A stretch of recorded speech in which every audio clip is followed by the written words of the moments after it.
Joe, in the most nicest way, because I like to be humble with the words, and I like to talk with the confidence. I really think I can go out there and do right by this big promotion and go out there and just be fantastic. I think you can too, and I think you can do what Mike Tyson did, which is revitalize the heavyweight division. Because other than John, who's of course a superstar, but he's kind of semi-retired, the Tom Aspinall Cyril Gahn thing was a fucking disaster. I mean, that's a disaster. Tom Aspinall still can't see. He's got a fucked up right eyeball still. It's really bad, right? I mean, the reality is he might not ever fight again. Like, who knows? Like, if he has surgery on his eye and it doesn't go well and he can't see out of the eye, apparently he's still fucked up in his right eye. There's some tendon damage or something. And, eyes are so tricky. You never know. Like, unless you're a fucking complete psychopath like Michael Bisping, who fought 11 fights in the UFC blind in one eye, which is so crazy that he did that. Do you know what he did, that crazy motherfucker? What did he do? He memorized the eye chart. Like, he memorized it so that he could they could cover his left eye. Oh my God. And he could just... So whenever he went to do an eye exam, exactly. He knew the letters. They would say, all right, read the third chart. And he would say, A, B, C, D, E. He knew what the letters were. Oh, he's smart.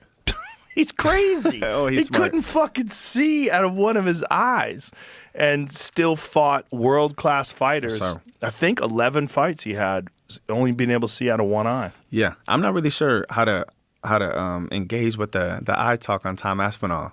But I think he's a fantastic fighter. I think Gahn What do you is mean really by engage with the eye talk? I feel like getting poked in the eye sucks. And I just don't know how he feels that he got, right. You know what I'm saying? So I'm not gonna... We don't know what he was experiencing during the fight. And nobody ever knows. But, critics going to go online and say X, Y, and Z. But I'm just going to stand in the middle ground. I think Tom's a fantastic fighter.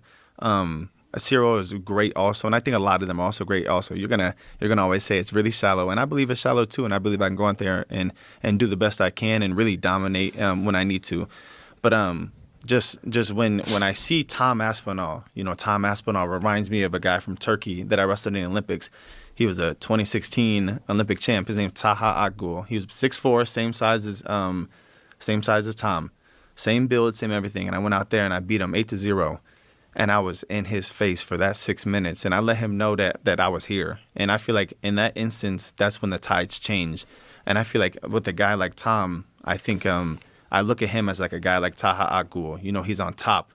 He's the leader. He's still fresh. But I think there's another hungry guy that's going to come, and hopefully it's me that's going to come and go out there and do what I need to do. Well, listen, I hope Tom gets back in because, again, we don't know really what's going on with his eye. And for all the critics, you need to know this, the right eye, that's the problem. But if you look at when he fought, his left eye, the finger went deeper in his left eye than it did his right eye. So if you think he's faking it, he was knuckle deep in that fucking left eye. He was all up in that eye.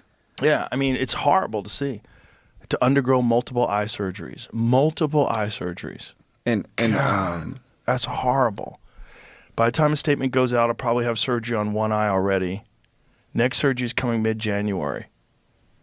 Neck surgery. So he's having surgery on both eyes? It's really messed up. But I think the way the post-fight interview went, because I like to look at how people approach the world also too, and he was just upset how the people were reacting. Saying, "Why the fuck are you booing? Why are you doing this?" I mean, there could have been a great approach to that of him saying, "Man, I got my eye poked, but I'm going to come back stronger from this." But the problem is people are always going to doubt you when you get poked in the eye. There's always going to be a bunch of people like, "Oh, you're fine," because people have gotten poked in the eye and they have continued fighting. But is that smart? It's a foul. First of all, I think every time a guy gets poked in the eye, 1 point deduction immediately, instantly, maybe even 2 points. You should never do that to a person. Never.